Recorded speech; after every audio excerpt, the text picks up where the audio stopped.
weep for me? Will any other cable news anchor start crying in the middle of a broadcast over my children, do you think? No, you're a conservative commentator. They're police staters. They'll actually celebrate throwing you in jail without probable cause for even arrest, by the way. But that's a whole other topic on Spygate we could talk about another time. But Tucker, this is a pure political play for them. You have to understand, liberalism is dead. It's a vacuum. They don't stand for anything. Their policy platforms are not tenable. They can't put up a campaign sign that says, give us your money, give us your health care, and let us take over the public schools because they're doing peachy. So what do? They have to replace all those lost votes with fear and replacing them with open borders and endless people coming into the country uncontrollably that they can use to steal their votes through absentee balloting, voter fraud, and other things, and endless entitlement programs. They don't have a backup plan. I think you're right. I remain totally opposed to separating people from their kids, especially American citizens, by the way. My views have not changed on that. Dan, thank you. That's it for us tonight. Tune in every night, 8 p.m., including tomorrow, to the show that is the sworn enemy of lying, pomposity, smugness, and groupthink. We will be back on Thursday, but in the meantime, stay tuned for the great Sean Hannity, live from New York City. All right, Tucker, I got to say one thing. First of all, Tammy Bruce was so good tonight when she said, yeah, the president gets animated. He loves the American people, which is so obvious. And by the way, your ratings are going to be massive tonight. I'm just saying, you know how hard it is to behold this audience? I had nothing to do with it, but thank you. You're getting paid for not working tonight.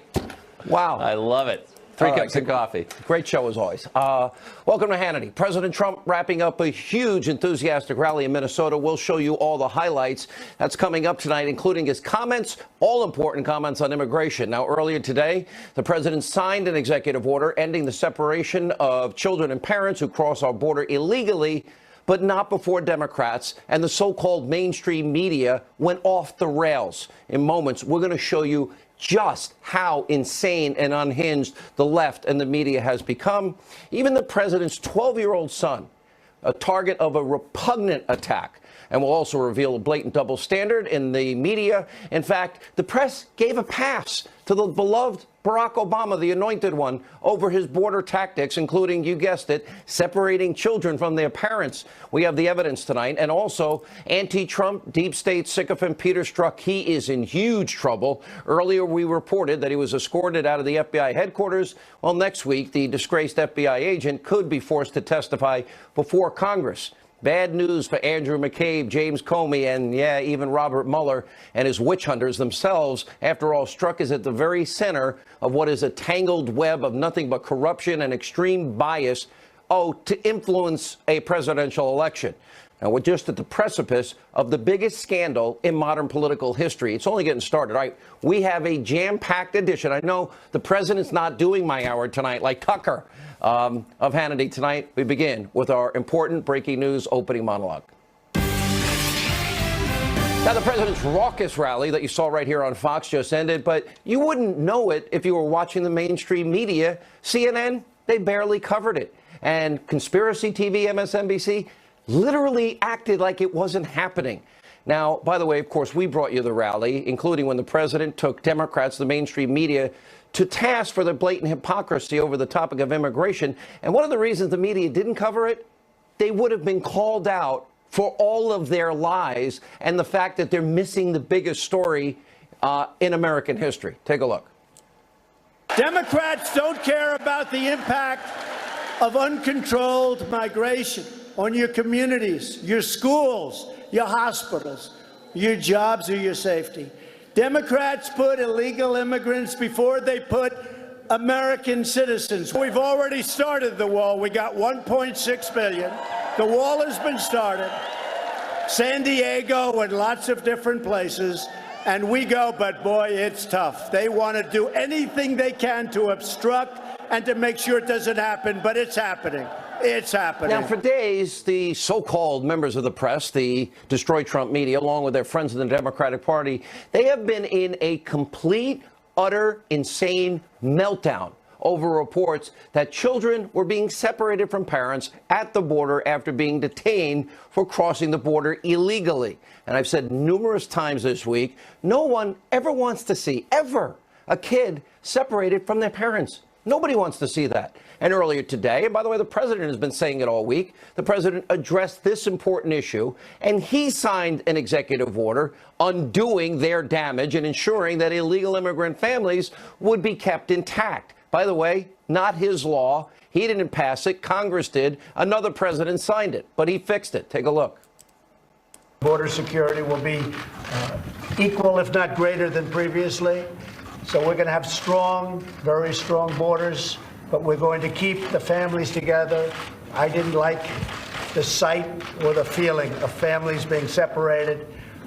There's a problem that's gone on for many years, as you know, through many administrations, and we're working very hard on immigration. It's been going on for 60 years. 60 years, nobody's taken care of it. Nobody's had the political courage to take care of it, but we're going to take care of it. So today, the president undid the damage Congress mandated and a previous president signed.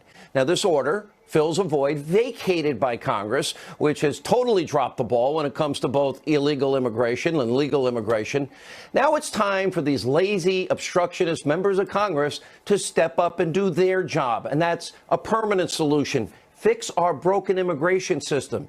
And by the way, if we're going to do it, let's do it right. If we're going to do it, every bill, any bill needs to literally point out what the president laid out. And by the way, go back to a State of the Union address. Secure the border, build the wall. The problem is solved completely, but it must be completely funded and constructed. And the money, well, I don't trust these guys. Get it up front or no deal. And by the way, all the loopholes have got to be closed that are used by criminals and terrorists and enemies of this country to ever enter the country. And that includes ending the visa lottery system. That includes ending catch and release of illegal immigrants. They'll never show up to court. Eliminating chain migration. And then, and only then, okay, the Democrats will win something too. They'll get their concessions on DACA. And by the way, the issue of child-parent separation will end forever. Something we all say we want. Now, the wall, the lotto system, the visa lottery, the end of catch and release, they can't be talking points. Congress, we're on to you. We're watching you. We know you often lie in your talking points and say one thing, and it never matches the fine print of the bill. So don't play these swamp games. The American people are now hip to your little lies. Everything that we're talking about needs to be straightforward, fully legislated, and enacted before any so-called DACA compromise. And now, without a wall, without border enforcement, well, the problems at the wall will never go away, ever. And sadly, that we have to see all of this through the prism of the midterm elections. Everything you're seeing and hearing from politicians and on these fake news networks is about 2018. And instead of passing legislation and permanently fixing a big problem for the country, immigration, well, you've got many Democrats. They'd rather use this issue to malign their political opponents and never solve the problem, which fits perfectly into their brand of identity politics. They want the American people to believe, as they do every 2 to 4 years, Republicans are racist, they are sexist, they're misogynist, xenophobic, Islamophobic, and they want dirty air and water, and they want to kill your children and push your grandmother over a cliff. You hear those lies every 2 and 4 years. I've played the history of this so many times on this show. Let me tell you the 4 things that will happen, by the way. You let Democrats win this election, this midterm, and guess what's going to happen? This is their agenda. Number 1, they want to impeach the president, but they're not going to tell you that. They've told every Democrat, stop Maxine Waters from saying impeach 45. They want to do it, but they won't tell you. The rest of their agenda, they want open borders. They want to keep Obamacare. And just like Nancy Pelosi said, they want to roll back the tax cuts and steal those crumbs back, as she called them, that the president gave you in the tax cut bill. Now, earlier today, the president exposed what is the Democrats and the media's blatant hypocrisy. Look at the video that the president tweeted. This is kind of priceless. Take a look. Our immigration system is broken. Illegal immigration is wrong, plain and simple. All Americans, not only in the states most heavily affected, but in every place in this country, are rightly disturbed by the large numbers of illegal aliens entering our country. The people who should be here are those who come legally. We have to send a clear message. Just because your child gets across the border, that doesn't mean the child gets to stay. Oh, so the presidents and the Democrats and the media, they all play politics. Now, this president has vowed to fix the immigration crisis in this country. But that didn't stop your media from going completely off the rails insane. Listen to a clip. NBC News reporter Lester Holt interviewing a Border Patrol chief. This is outrageous. Watch this. You feel like the bad guy in this to some extent? I mean, you are the instrument of a policy that is obviously very controversial right now. A bad guy? Okay, Lester, maybe you ought to get out of that studio once in a while. I've been to the border 12 times, all across, Rio Grande to San Diego. I've been in the drug warehouses. I've been out when they have arrested gang members, and I've been out in the drug warehouses, floor to ceiling, all laid at the altar of going to our kids. Lester, no wonder why you're not #1 in news anymore. You know what? Risking his life? Yeah, he's saving our kids from drugs and those people that have bad intentions that cross our open border. And it gets so much worse. We are talking about a full-on psychotic meltdown, Holocaust comparisons, some 22 of them, slavery comparisons. Well, you have to see it to believe it. Check out this insanity. Donald Trump, without a doubt, is pure evil. When you played the tapes of what was heard a couple of days ago in the centers, it's horrific. How can people do that? That hasn't happened in this country since the time of slavery. It hasn't happened in the world since the time of the Nazis. And Donald Trump is right there with them. This is as if George Wallace had won in 1968. The one through line here from Charlottesville to this issue is, to use your phrase, a return to the most disturbing elements of white supremacy, white male supremacy to be precise, in the national character. Overnight, they've now created criminals. So people are trying to understand what's happening here. That's what happened. And you know what? Elie Wiesel, may he rest in peace, what he said to me was, he said, you know, the Nazis had it perfectly correct. They declared us an illegal people. That's how it began. I don't want little children ripped from their parents' arms. I don't want them marched off to, quote, showers. When you look at this historically, throughout American history, no matter the policy you're talking about, the separation of families has always been something that speaks to a level of inhumanity. You go back to slavery. By the way, Liberal Joe thinks he's a conservative. Now, if you can believe it, the reaction from some on the left was even so much worse and so much more disgusting. Now, by the way, I have to warn you have kids at home, and I hate ever saying turn off the channel or just be careful. What I'm about to show you is not suitable for kids. Actor Peter Fonda, remember Hanoi Jane, brother of him, tweeted about Donald Trump's DHS secretary, Kristen Nielsen. Kristen Nielsen is a lying bleep that should be put in a cage and poked at by passerbys. The bleep should be pilloried in Lafayette Square, naked, whipped by passerby while being filmed for posterity. And then he continued his rant. And this time, he turned his sick, twisted, ugly, vicious rage towards a 12-year-old kid. And by the way, the president and Melania Trump's son, Barron. We should rip Barron Trump from his mother's arms and put him in a cage with pedophiles and see if his mother will stand up against the giant bleep she is married to. 90 million people in the streets on the same weekend in the country bleep. Okay, disgusting. Now, rightfully, the First Lady has every right to protect her child. And by the way, making terroristic threats against the First Family, that's actually illegal. And she contacted the Secret Service after that horrible tweet. And Peter Fonda then lately, perhaps sobered up, deleted the tweet, later apologized, saying in part he went too far. Peter, too far? Well, you could be arrested for those words. And frankly, you probably should be. And here's the big question of the day. Where's Nancy Pelosi? Where's Elizabeth Warren? Where is the champion of women, Hillary Clinton? Where's the outrage from the so-called compassionate left? Now, Peter Fonda's comments are sick, twisted, ugly, demented, and this is the insanity coming from America's left. And there's a lot more. Look at Occupy Wall Street, promoting the murdering of ICE agents. A member of Antifa publishing a list of 1,500 ICE agents' personal information, blasting it all over Twitter. They're going to get somebody killed here. This is not a game. And then this happened. Donald Trump's DHS Secretary, Kristen Nielsen, who's following the laws of Congress, the laws of the land, literally is run out of a restaurant last night by a group of leftist protesters, and we have the video. Watch this left-wing insanity. Secretary Nielsen, how dare you spend your evening here eating dinner as you're complicit in the separation and deportation of over 10,000 children separated from their parents? How can you enjoy a Mexican dinner as you're deporting and imprisoning tens of thousands of people who come here seeking asylum in the United States? We call on you to end family separation and abolish ICE. Homeland Security Secretary Kirsten Nielsen is in a Mexican restaurant of all places. The goal. Shame on you. Shame! Shame! Shame! Shame! Shame! Shame! Shame! Shame! Shame! Fascist pig. Hillary, Nancy Pelosi, Elizabeth Warren, where are you? Where's the Me Too movement right now tonight? And the assault and the horrific, vicious things that are being said here. Which brings us to a very important point. While the left, the media literally blows up over the Trump administration's, quote, border tactics, and they're obeying the law, they were very quiet when Obama was their president. The images we're about to show you, take a look at this. Children in cages, sleeping in cages.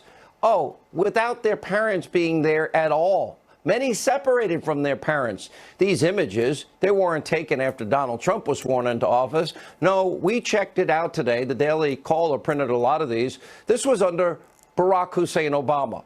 Those pictures are from the Obama administration, and this is how they detained illegal immigrants and children. In fact, one such Obama-era policy actually detained minors without their parents 4 months before releasing them back to their home countries. And remember, it was President Obama who prosecuted, nearly 500,000 illegal immigrants, not Donald Trump. It was Obama who said he was merely enforcing the laws that he alone can't change. And even if they create great damage, he's compelled to enforce the laws of Congress. Remember, he said all of this. There are those in the immigrants' rights community who have argued passionately that we should simply provide those who are illegally with legal status, or at least ignore the laws on the books. But I believe such an indiscriminate approach would be both unwise and unfair. When I talk to immigration advocates, they wish I could just bypass Congress and change the law myself. But that's not how democracy works. Believe me, the idea of doing things on my own is very tempting. I promise you, not just on immigration reform. But that's not how our system works. I'm the President of the United States. I'm not the Emperor of the United States. My job is to execute laws that are passed. My job to execute laws that are passed. I'm not the emperor. That's exactly, by the way, what Donald Trump signed today, let me be blunt. It'll last 5 minutes in a courtroom before it's thrown out. But at least gives Congress time to do their job. We're going to have more on immigration throughout the show tonight. But first, we have something else to bring you that the left, the mainstream media, is barely touching. And by the way, one of the biggest stories of our lifetime, of course, the Inspector General's report, totally vindicating the president's decision not only to fire James Comey, but the IG corroborating everything we have told you for months on this show that the rest of the media never talked about. A two-tier justice system, a rampant deep state bias, an attempt to literally create a soft coup in America and prop up one candidate and destroy the other candidate. And you tell me Watergate's a big deal? And so much more. The mainstream media, well, they couldn't care less. Look at the headline from Newsbusters today. On Monday, CBS News totally ignored the IG Horowitz first testimony since the release of the IG report. And after 2 days of damning testimony from the IG, Michael Horowitz, and so many new revelations surrounding Peter Strzok, yesterday, your friends at ABC so-called news, Georgie Stephanopoulos' place, NBC News, they avoided covering Strzok at all.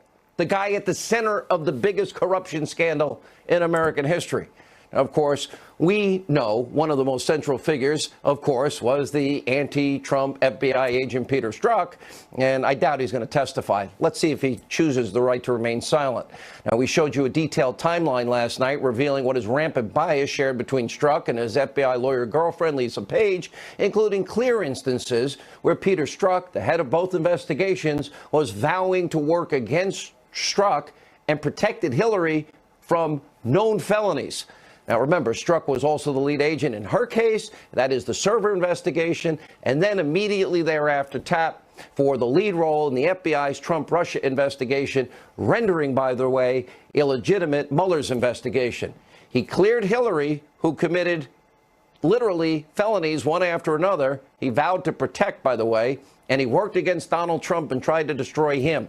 And that was all in the context of a presidential election. That sounds like a big deal to me in a lot of different ways. Oh, and by the way, as he's trying to protect Hillary Clinton, isn't it interesting that it didn't work out? Anyway, as we scroll forward, remember, Strzok was the lead agent in Hillary's server investigation, then tapped for the lead here. Okay, nobody in the media is telling you any of this. He clears one person. Think about this. In the context of a presidential election,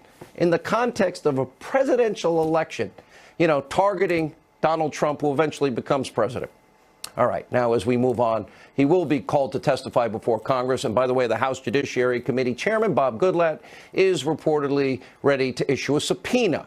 My prediction, he ain't going to talk. Just a guess. He will join us in a few minutes of the upcoming showdown. And of course, we also know Strzok is just the tip of the FBI's high-level corruption. In fact, the IG referred 5 agents for investigation over rampant anti-Trump actions. And Strzok's pending testimony could blow the lid off this deep state house of cards, which this is all beginning to collapse. People are going to go to jail over this. In other words, we're now created a deep state firing squad. And we're learning another wrinkle in the deep state scandal. It surrounds Christopher Steele. Guess what? Christopher Steele, the foreign spy who the Clinton campaign paid for to produce phony Russian lies against Trump. Well, that guy, infamously known as the dossier creator, filled with those Russian lies. Well, Steele, by the way, you know, he was welcomed at Obama's State Department just days before the 2016 election, where he allegedly briefed officials. So what did John Kerry know? What did Obama know? When did they know it? Because you know what? What did they do with this phony information? And by the way, when is the media going to start talking about all of this? And more importantly, what is the next shoe to drop in all of this? We have so much more to come in what is the biggest political scandal in your lifetime, and you at the forefront of seeing it. All right, former White House Press Secretary Sean Spicer joins us, the author of Why We Fight, Recovering America's Will to Win, Sebastian Gorka, and senior fellow with the London Center for Policy Research, Monica Crowley. Sean Spicer, let's first go to the absolute venom of people on the left and the lack of coverage of the biggest story in their lifetime and the lack of telling the American people the truth about Obama's separation policies. Well, I thought your monologue was spot on. I mean, it's unbelievable what the left says and does and gets zero outrage and zero coverage. And I think most of it is because, as you kind of pointed out in the monologue, the media agrees with it. And when they agree with it, they ignore it. And they almost, you know, in some cases, I think they mistakenly retweet it or like it because they forget that people actually can see some of those tweets. But it's amazing to me the lack of outrage. I mean, these people, you pointed out the Peter Fonda tweet. There's so many more where they use disparaging language, make threats, and yet there's zero coverage. Yet anything that's done on the right by the president or any of his supporters is called out and asked for an immediate apology and has to be denounced. The way in which they view the same kind of outrage is unbelievable. There's zero when it comes to people on the left. And it's, you know, everyone needs to be denounced, and we have to have boycotts and censor the people on the right whenever they do anything. And I'm not excusing any of the behavior on the right. Don't get me wrong. I think when people do something wrong, I'm sorry, they step over the line, they should be called out. But it is unbelievable what happens on the left, the way they get away with it. You think about this, Monica. Okay, talking about raping a woman, talking about kidnapping the first son, 12 years old, and putting him in a cage with pedophiles. And then there was even an assassination, CBS reported, a real threat against the president today. Is the rhetoric connected to it by these people on the left? We are so far beyond normal politics, Sean, and the reason is because Donald Trump, from the moment he came down that escalator in June 2015, represented a serious existential threat to the ruling class on all sides, and that includes the mainstream media. And from that moment on to this very day, their mission has been to destroy him, everybody around him, discredit his presidency, destroy his voters, smear them as well, because he must not be allowed to succeed. And that's why you see this kind of over-the-top extreme reaction. Their first response to anything this president says or does is always to reach for the most extreme rhetoric and actions, right there, and Monica. that's not going to end anytime soon. Monica stays with us. Sean Spicer stays with us. Dr. Gorka, I promise you're up first when we get back. Also an exclusive interview with Bob Goodlatte. What is he going to do with Peter Strzok and Jim Jordan? Stay with us. Busy news night. All right, as we continue, Sean Spicer, Dr. Sebastian Gorka, Monica Crowley. Dr. Gorka, I did not mean to talk so long in my opening monologue, although I kind of really did. Is this what you do to the Singapore crew, Sean? Really? I know you traveled 24 hours in the air both ways for our audience. I love you. Don't worry. The hypocrisy. Can we have some honesty about this immigration issue? So suddenly, the left, Peter Fonda included, care about minorities and care about children? What about the 60 million children that have died in the womb since Roe v. Wade? What about the money they spend on Planned Parenthood? 19 million African Americans killed in the womb. That's how they care about minorities. But let's forget about pregnant women and embryos, if they want to call them embryos. When did we hear the left talk about Nisa or Kyla, the 15-year-old beautiful girls that were murdered in Long Island by gang members born abroad? I didn't hear them protest about needing to protect American children from gang members. The hypocrisy, the rank hypocrisy tells you one thing, Sean. They are desperate. They have no message for November. The economy, the rally was incredible. The things that the president rallied off about the economy, North Korea, raising the pay of our military, they are desperate. And this is a very good sign of how desperate they are. I don't have a lot of time tonight because we did go long in the opening segment. But Sean, you know this media. You know why fake news CNN didn't want to cover this? And they only dipped in occasionally, and why MSNBC, same thing? I'll tell you why. Because they would be exposed in the president's speech and rally for being the liars that they are. Well, look, I think you pointed out in the monologue. The bottom line is, I think the president's getting results, whether it's the economy or in foreign policy, and I think the media has made it very personal. They don't like him. They never like conservatives. We knew that, but this is very personal to them. They don't like him, and they're not going to do anything they can to talk about the results that he's getting for the American people. I'm glad he took the action today. The images of watching children was horrible, and it was heart-wrenching. I'm glad he took that action today to make it happen. I hope Congress follows up on the president's actions. But it's what the media is doing and what the left is getting away with is something that's just something I'm speechless at it. All right, we're going to leave it there. By the way, Monica, somebody said the nicest thing about you today. I'll tell you about it later. Thank you for being with us, all of you. Dr. Gorka, our Singapore friend. All right, as we mentioned in our opening monologue, the chairman of the House Judiciary Committee, Bob Goodlatte, says a subpoena could soon be issued for the Trump-hating FBI agent Peter Strzok. Chairman Goodlatte joins us right now to explain. Mr. Chairman, to me, there are more questions than there are answers, number one. And number two, in spite of Strzok's lawyer saying, oh, yeah, we're going to willingly come before the committee, I don't believe that for 10 seconds. Let's see it before I'll believe it. Are you asking me that? Yes, sir. Well, because absolutely he's got to appear before the committee. We believe we have an agreement for him to appear next week. It's important that he appear for an interview, and then we'll have a public hearing after that. And we are prepared to issue a subpoena for anything that's necessary to do. But if he appears voluntarily, we're good. But if he reneges, he'll see a subpoena immediately.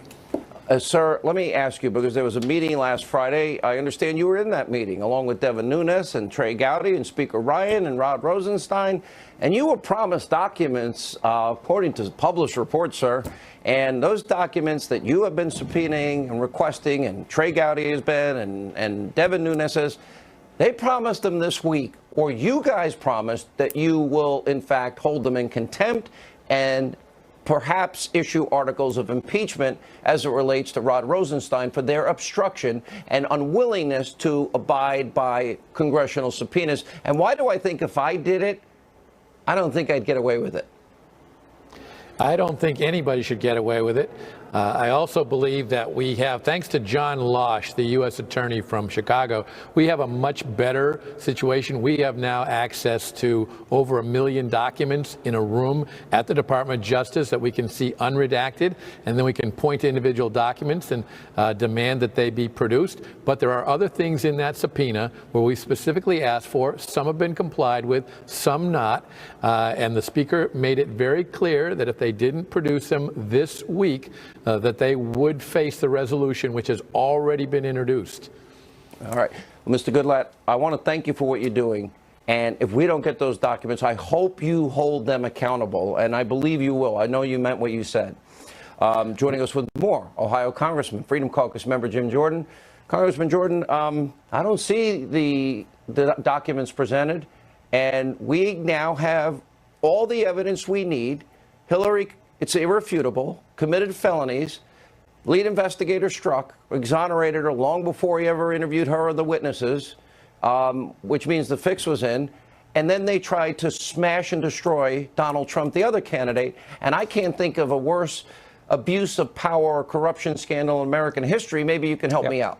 No, you're right. The same 6 people, the key people who ran the Clinton investigation, then ran the Russian investigation. Think about this, Sean. Jim Comey's been fired. Deputy Director McCabe has been fired, faces a criminal referral, lied 3 times under oath. Chief of Staff Jim Rubicki has left the FBI. General Counsel Jim Baker demoted and has now left the FBI. Lisa Page, FBI counsel, demoted, now left the FBI. And, of course, Peter Strzok, Deputy Head of Counterintelligence, demoted, and a couple days ago escorted from the FBI. So when have you ever seen a federal agency where 6 of the top people ran the 2 most important investigations I've ever heard of?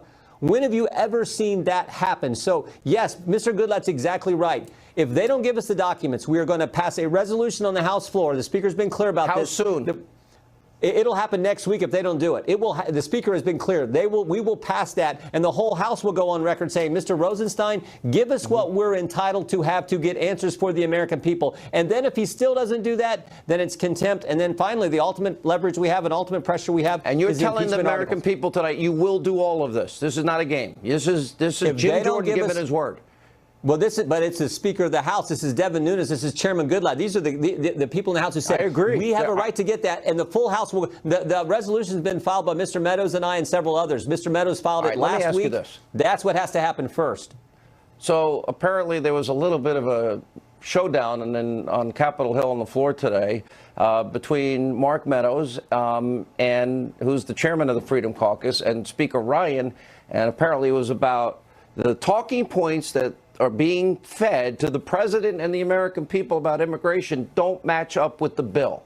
Are we being lied to and misled again by Republicans? Sean, I wasn't a part of it. Normally, I would be a part of that conversation with Mark. I wasn't on the floor this time. Mark and the Speaker had a conversation. Have you seen the bill? Do they match the talking points, which is what this is about? I haven't had a chance to fully review the bill yet. That's both bills that are going to be on the floor tomorrow. But what I do know is Chairman Goodlatte's first piece of legislation is the one that is consistent with the mandate of the 2016 election, more importantly, consistent with what we told the American people we were going to do, because it does all the good borders, builds the wall, stops the chain migration, stops the visa, all those good things. Okay, the most important thing is the money for the wall up front, all of it. It has to be. It has to be in both bills, but the first bill is the one I think is the best bill. That's one I'm supporting. All right. By the way, I know you were a wrestler, in college? You only lost 1 match all your life? No, I lost more than that in college. I lost more than that in college. High school. That was a long time ago, Sean. And I've got my 2nd-degree brown belt, mixed martial arts. I don't think I'm messing with you. Wrestlers are tough. I wouldn't mess with you. Thanks, Sean. All right, thank you, Congressman. When we come back, more highlights of the president's incredible rally tonight. So much energy in that room. Sarah Carter, David Schoen. We got a lot of people legally in jeopardy. This has only just begun, actually. Straight ahead. With Peter Strzok and his lover, Lisa Page.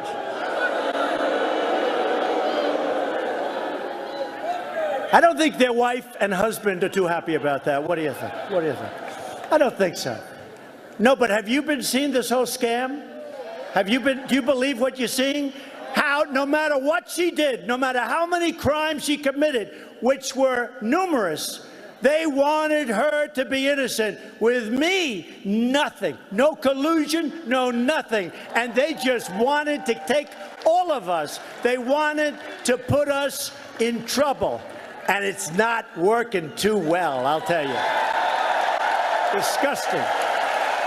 The president earlier tonight talking about the IG report. Joining us now with reaction, Fox News contributor Sarah Carter, civil rights and criminal defense attorney David Schoen. All right.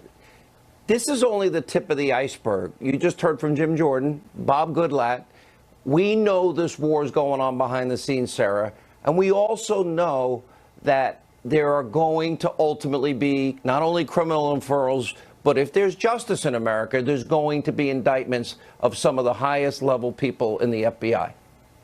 I think that's really significant, Sean, because this is like the first time in American history, in modern American history, where we've seen this.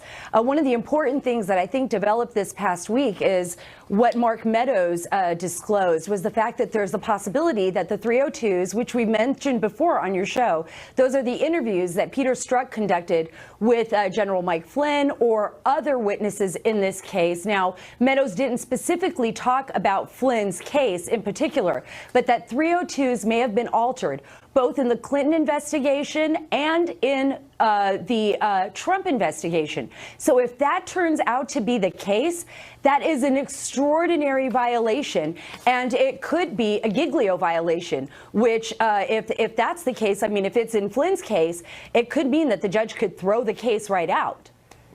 Pretty amazing. Let's go to the legal criminal side of this, David Schoen. I don't think I'd want to be any of these people at this particular point in time. But a big caveat here, if there's equal justice under the law. And by the way, that would also mean that Hillary would also be charged with felonies even today. That's right. And of course, it is a big if, unfortunately, but let's hope justice prevails. Let's not make the mistake, though, of marginalizing Strzok and these others. What the Inspector General identified is an entire culture of corruption and bias. They're bad apples, but it's not a question of a few bad apples. Let's be forward-thinking and not reactive, because what we know for sure is Mr. Mueller handpicked a committee to make up his special counsel team that has the exact same agenda. We should demand the emails, especially those who are former Justice Department employees, like Mr. Weissman and others, demand their emails. I would imagine we would see some things similar to what Mr. Strzok, Ms. Page, Agent 2, Agent 5, Mr. McCabe wrote and spoke about. Stop Trump agenda. Is this illegitimate? The entire, since the get-go is literally the fix in for Hillary, rigged an investigation, and then immediately the same people start the sledgehammer on Donald Trump to destroy him. Does that render everything Mueller's doing illegitimate or question the legitimacy of it? And if you're an attorney for any of these guys, do you not go to a judge and say, Judge, this is predicated on a prejudice that existed from the get-go, therefore none of this should be admissible? Absolutely. The United States Supreme Court in Kiles versus Whitley said the integrity of the investigation is always at issue and must always be at issue in a case. The investigation is what informs a prosecutor's decision and ultimately the discretion. But again, we know that these same people have that same agenda. There's just no question about it. Yeah. Let me go to Sarah. Sarah, you have some breaking news as it relates to General Flynn and his story. Wow. Nobody thought he lied, but yet he got charged with lying. Yeah, and he pleaded guilty. I mean, he was strong-armed, according to the sources that I've spoken to. I mean, he lost millions of dollars trying to defend himself. He had to sell his home. Lost his home, by the way. Yeah, he lost his home. His family was threatened. So there was a lot of reasons why General Flynn would just want this over with. And it was such a flimsy charge because according to Comey himself, behind closed doors, the agents didn't believe that he was lying. But then you have to ask yourself this. Peter Strzok was one of those agents that interviewed Flynn. Peter Strzok is still up and hopefully will be subpoenaed and hopefully will speak to Congress. But he was already tainted. When he went into that interview, he wanted to take people down in the Trump administration. And so I believe that everything that he touched was tainted. And I don't know what his attorneys are going to do, but certainly something is going to come of this. All right, guys, thank you both for being with us. The IG said there's a huge it. cloud. Well, thank you. We'll never give up on this story. And I'm telling you, now the real hard work of justice begins. That's the interesting part of all this. When we come back, the ever so shy, the ever demure, non-controversial Roger Stone. He's up next. All right, special witch hunt counsel Robert Mueller reportedly examining a previously undisclosed meeting set up between Trump associate Roger Stone and a Russian figure who allegedly tried to sell information on Hillary Clinton. By the way, this was not disclosed by Stone or former Trump aide Michael Caputo during their interviews with the House Intel Committee. And based on a pair of letters from attorneys for Stone and Caputo, they now believe, oh, the guy was an FBI spy informant trying to set him up. Here to explain more, the author of a brand new book, Stone's Rules, the ever so shy, demure, and non-controversial Roger Stone. All right, so you're kind enough to send me your book. Every chapter is about how you dress. Roger, I wear jeans and T-shirts, except for this hour of my day. I broke every rule. Yeah, but you've got good taste in neckties, Sean, so it's okay. Half of them are Trump ties, way before the election, by the way. You know, when I first heard the headline, I'm like, okay, why didn't they tell? And then as I read it, and I talked to Michael Caputo about it, why don't you just tell? So you met with some guy that said he had dirt on Hillary. Yeah, Michael Caputo contacted me, and he said that he had been contacted by a man using an alias, as it turns out, Henry Greenberg, who had information that he said would be of great value to the Trump campaign. I met with him, and it turned out. By the way, this is important. Every congresswoman would take the call if they got that call. Oh, we got info on your op research on your opponent. Well, and in a presidential year, I mean, I was writing a book, The Making of the President. I was starring in a Netflix documentary. I was appearing once a day on InfoWars, where we're fighting a terrific war against net censorship. But I took the meeting, and Henry Greenberg turns out to be an FBI informant of Russian descent who's been admitted to the country 9 times on informant visas, who is a violent felon, who otherwise could not be in the country. And then he tries to entrap me, but he gives away the game when he says he wants $2 million for negative information on Hillary. When I tell him I don't have $2 million, he says it's not your money I want, it's Donald Trump's money. Did you ever bring it to Donald Trump? I think it's the first known example of the Peter Strzok insurance policy. I think it was an FBI plant seeking to compromise, and I think to entrap me and to compromise Trump. I never mentioned this to the president. Why didn't you mention it earlier? And again, your lawyer said you spoke honestly and truthfully.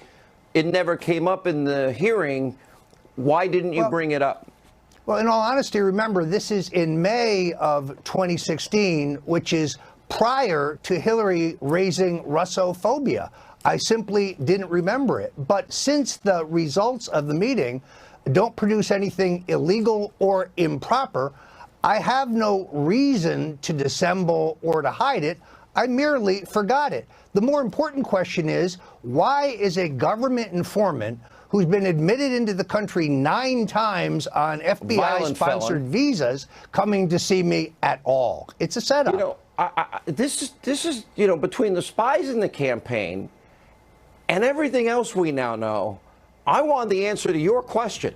Why? Why was this guy trying to set you up? Now, you never told the president, correct? I never mentioned this to candidate Trump or President Trump. Rudy Giuliani is exactly right about that because it was such a ludicrous idea. I turned him down flatly. The Washington Post accurately reported that. I said no dice, not interested. It just smelled like a shakedown, but now we know it was much worse. It was a setup. This is scary. these are scary times. Stone's rules. Roger Stone, good to see you. Thanks for being with us. When we come back, more highlights from the president's rally tonight. Straight ahead.